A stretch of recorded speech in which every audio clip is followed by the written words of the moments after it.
Bismillahirrahmanirrahim. Assalamualaikum warahmatullahi wabarakatuh.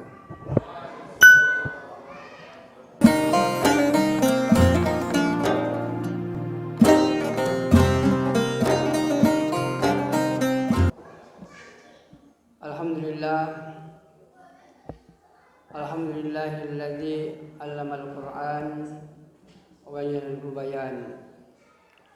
Asyhadu an la ilaha illallah wa asyhadu anna Muhammadan abduhu wa rasuluh al-mub'ats rahmatan lil alamin. Qala Allah ta'ala fi kitabihil karim wa huwa asdaqul qailin. A'udzu billahi minasy syaithanir rajim. Bismillahirrahmanirrahim.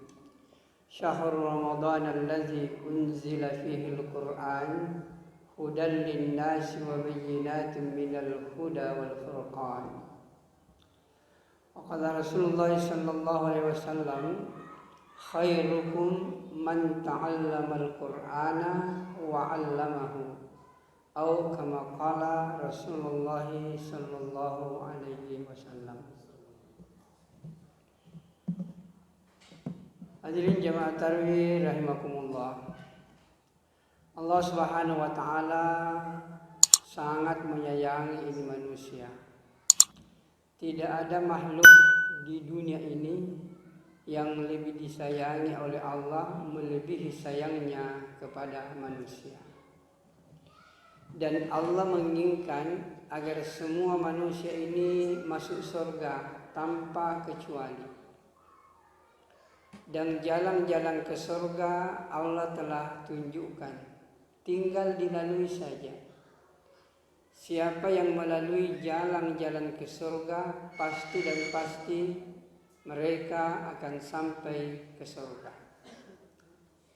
Nah, hadirin yang dimuliakan Allah Subhanahu wa taala, Rasulullah sallallahu alaihi wasallam dalam sebuah hadisnya, beliau katakan, kun fid dunya ka'annaka gharibun aw abir sabil.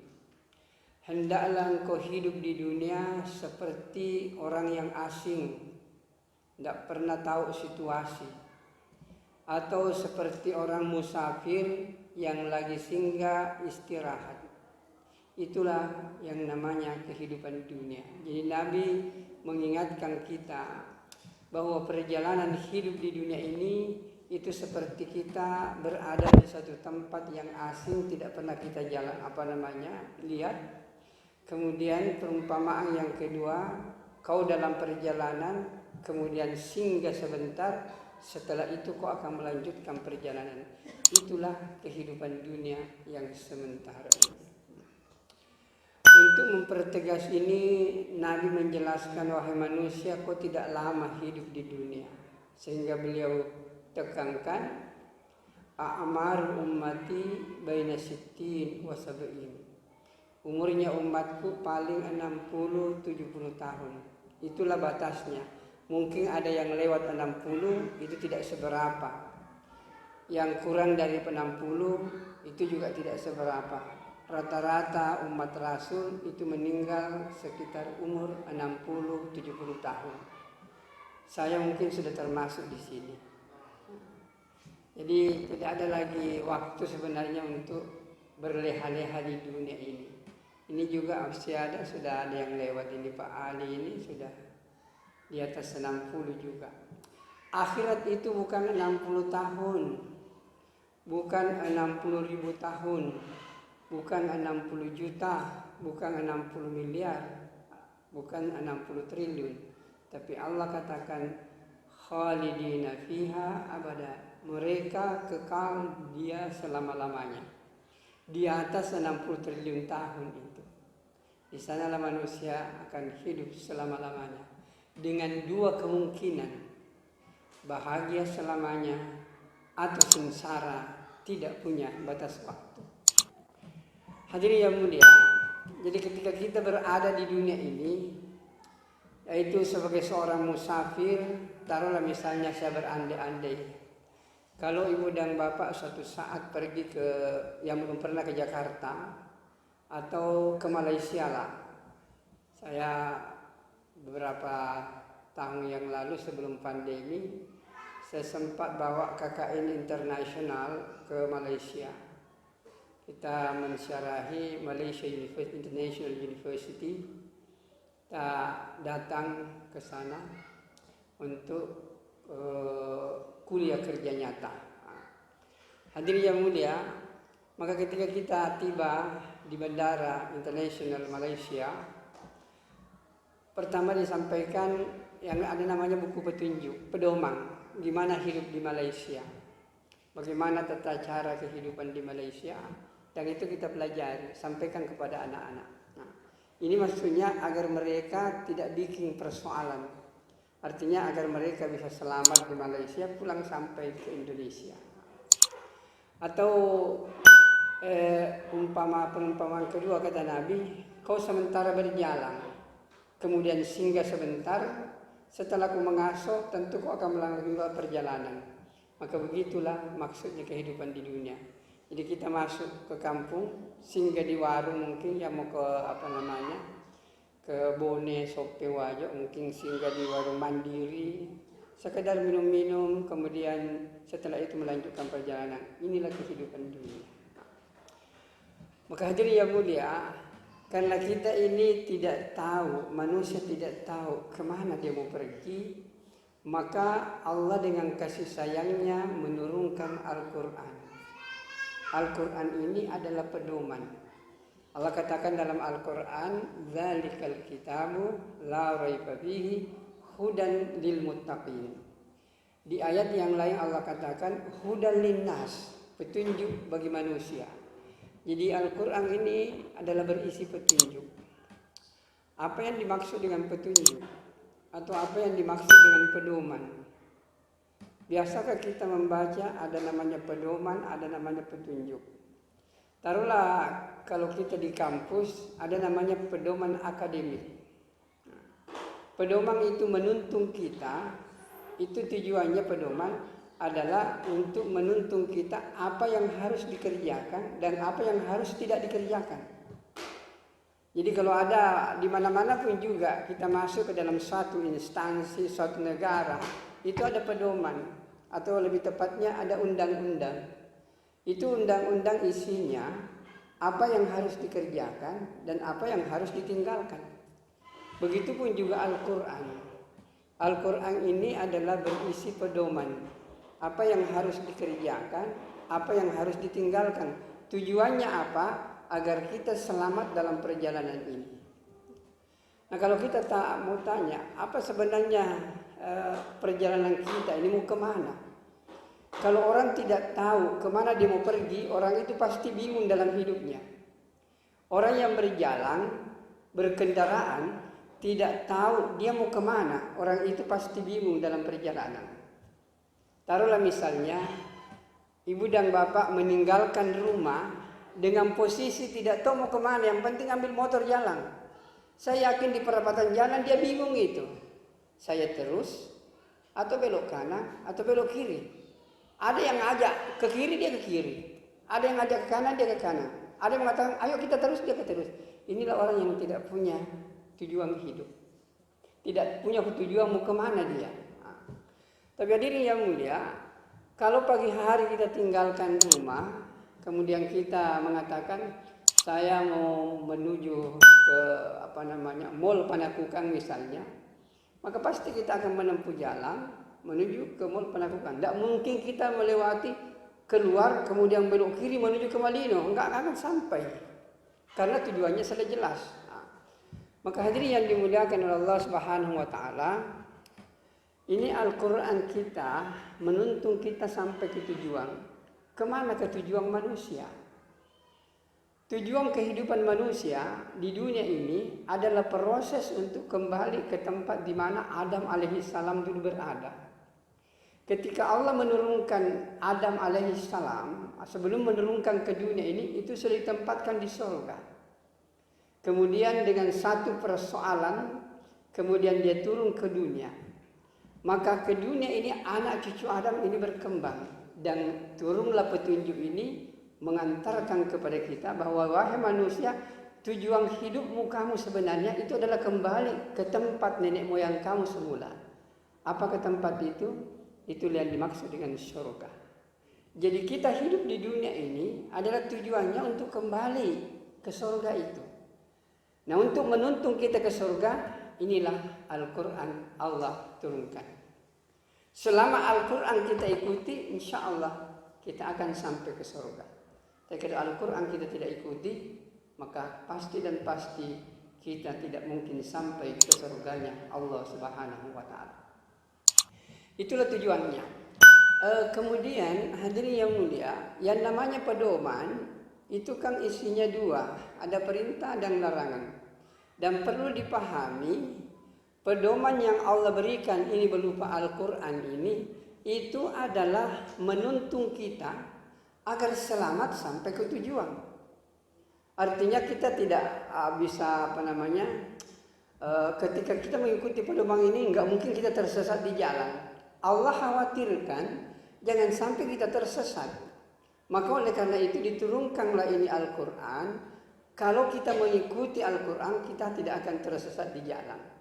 Jadi sebenarnya perlu dipahami bahwa Al-Quran ini Allah turunkan agar kita ikuti sehingga kita selamat sampai ke surganya Allah Subhanahu wa Ta'ala. Baik. Untuk memberikan gambaran lebih luas lagi, lebih komprehensif, mungkin saya ambil contoh sederhana begini. Dalam kehidupan kita bermasyarakat atau berlalu lintas di Indonesia ini, itu pemerintah menetapkan ada namanya aturan-aturan lalu lintas. Dalam aturan lalu lintas itu kan ada warna lampu, kalau perapatan jalan itu ada namanya lampu merah, ada lampu kuning, ada lampu hijau. Banyak sekali rambu-rambu yang terdapat di pinggir-pinggir jalan itu. Ada yang berputar begini, kemudian ada tanda merah. Jangan sampai Anda membelok di situ. Pokoknya dalam kehidupan kita berlalu lintas ini banyak sekali itu tanda-tanda. Sama dengan ini ada tanda, ada handphone, ada garis merah. Maksudnya matikan handphone dalam masjid itu. Jadi kalau ada yang kasih hidup handphonenya tidak tahu itu bahwa tanda itu adalah tanda mematikan handphone. Hadirin yang dimuliakan Allah Subhanahu wa Ta'ala, taruhlah misalnya ada merah, ada kuning, ada hijau. Apa maksudnya ini? Ini semua tanda-tanda lalu lintas itu sebenarnya tujuannya agar kita selamat sampai ke tujuan. Biasanya itu kalau nanti mau lebaran, orang di mana-mana itu ada biasa tertulis yang pemerintah punya itu, yang lalu lintas punya. Selamat berkendaraan, semoga tiba selamat sampai tujuan. Maka semua undang-undang lalu lintas ini semua tujuannya untuk mengatur kita agar sampai selamat ke tujuan. Makanya kalau kita menghadapi lampu kuning merah, kalau hijau silakan jalan. Kalau merah berhenti. Kalau kuning hati-hati. Kalau Anda tabrak lampu merah, mungkin Anda melanggar pertama masih selamat. Melanggar yang kedua mungkin sudah membahayakan. Melanggar yang ketiga mungkin Anda sudah tabrakan. Berarti kalau Anda tidak taat kepada peraturan itu, tidak akan selamat dalam perjalanan. Kemungkinan ketika tabrakan Anda tidak sampai ke tujuan, tapi Anda sampai ke rumah sakit. Hadirin yang mulia, begitulah sebenarnya dalam kehidupan kita. Jadi ada lampu merah, ada lampu kuning, ada lampu hijau. Hijau itu silakan, merah berhenti, kemudian kuning ini hati-hati. Dalam agama, dalam hadis Rasulullah SAW jelaskan bahwa innal halala bayyinun wa innal harama bayyinun wa bainahuma umurun mushtabihat la ya'rifunna katsirun minan nas. Nabi katakan sesungguhnya yang halal dalam agama itu sudah jelas. Yang haram pun juga jelas. Toh kalau ada persoalan yang kau tidak tahu, wa bainahuma antara yang halal dengan yang haram, Anda tidak tahu, maka Nabi katakan umurun mushtabihat. Itu samar-samar. La ya'rifunna katsirun minan nas. Tidak banyak orang yang tahu. Jadi kalau ada persoalan, Anda tidak tahu apa ini halal atau haram, jangan tabrak itu. Tanya dulu kepada ulama. Tanya orang yang lebih tahu tentang persoalan itu. Karena itu lampu kuning. lampu kuning itu adalah hati-hati agar Anda tidak terjerumus dalam kebinasaan.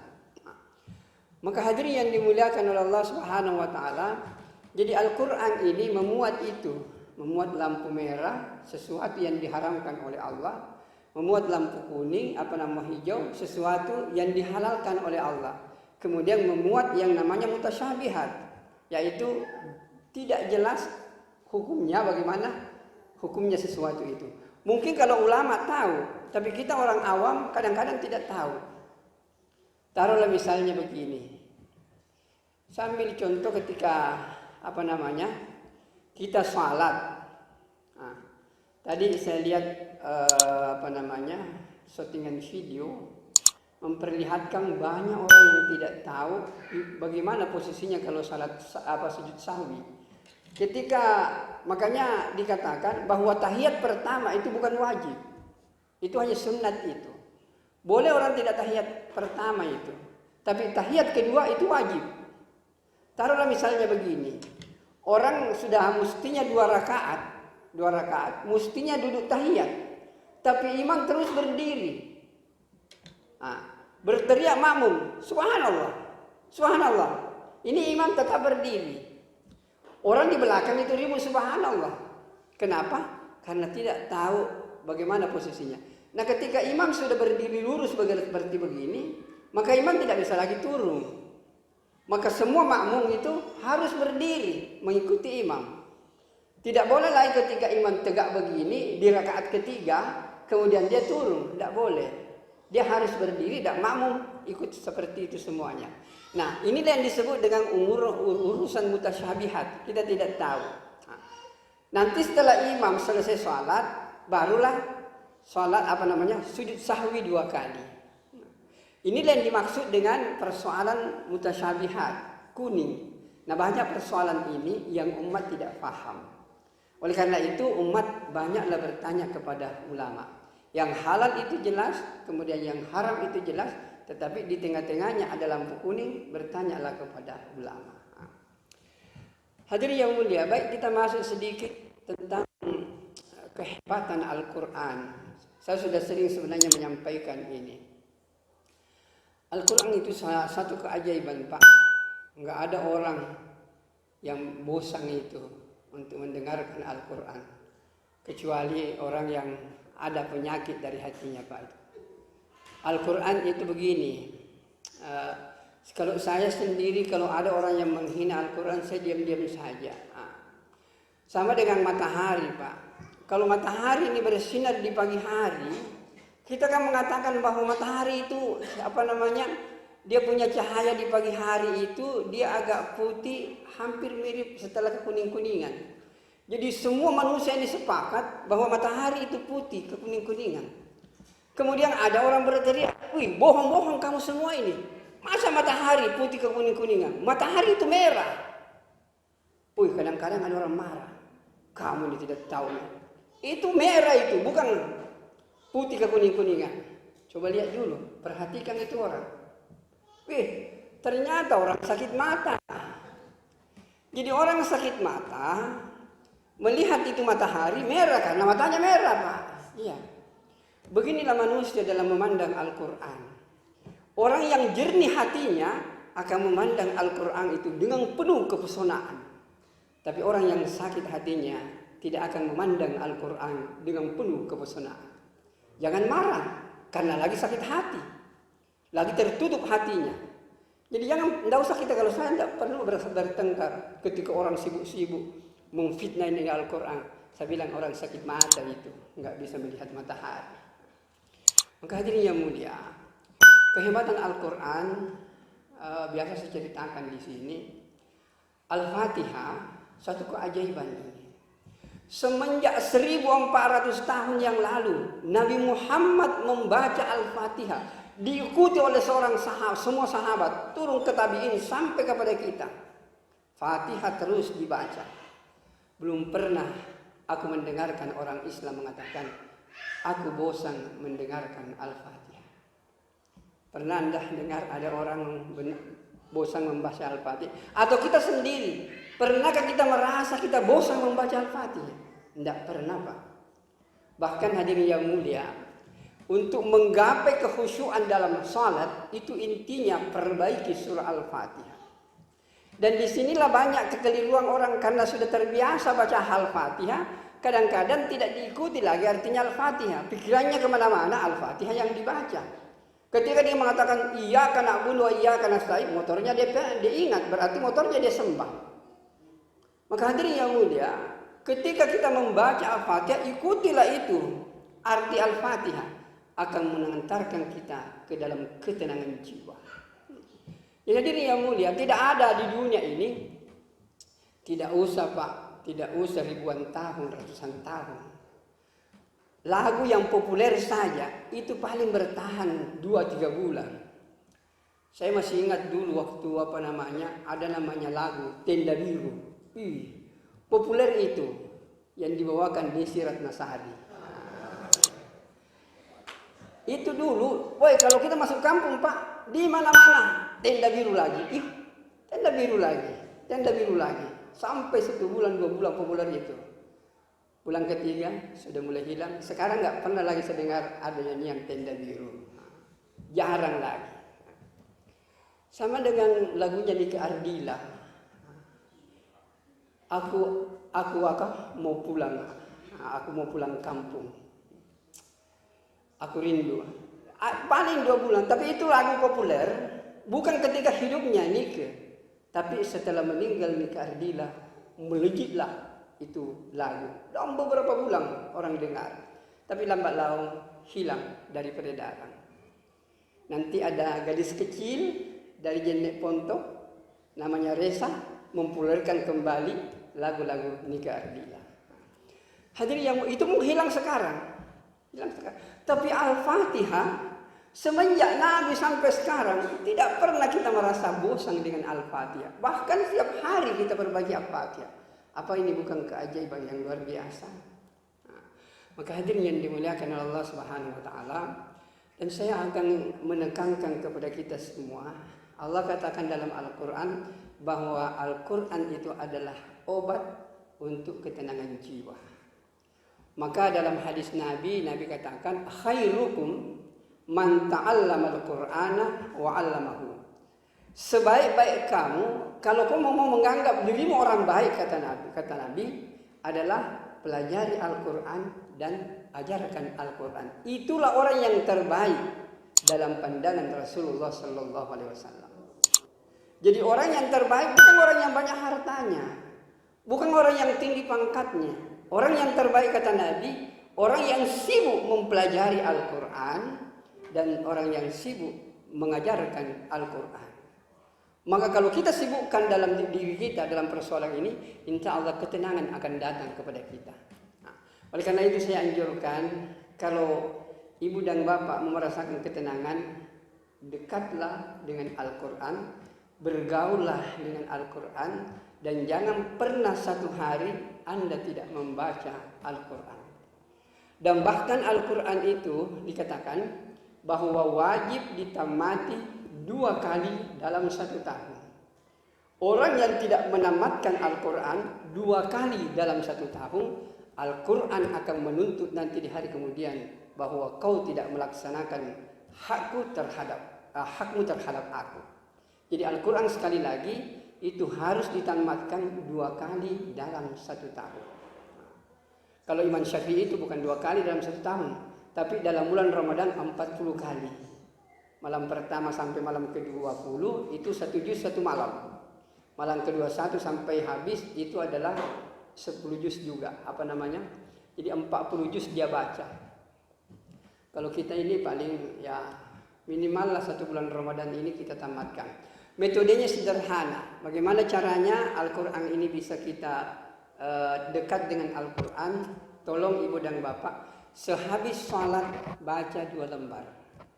Habis salat lohor baca 2 lembar, habis salat asar baca 2 lembar, maghrib isya 4 lembar, subuh 2 lembar. Itu butuh waktu 1-2 menit saja. Taruhlah 5 menit. Tapi 1 hari 1 juz, 1 bulan 1 Al-Quran. Sehingga dengan metode sederhana ini kita bisa menamatkan Al-Quran 12 kali dalam 1 tahun. Semoga dengan keberkahan Ramadan ini mengantarkan kita lebih dekat lagi dengan Al-Quran, lebih menggeluti lagi dengan Al-Quran, lebih mentadabburi lagi dengan Al-Quran, sehingga Al-Quran itu akan mengantarkan kita selamat sampai ke surganya Allah Subhanahu wa Ta'ala. Selamat mentadabburi Al-Quran, hidupkan diri Anda dengan belajar dan mempelajari Al-Quran. Kebahagiaan akan datang di dunia dan pasti kita akan bahagia nanti di akhirat.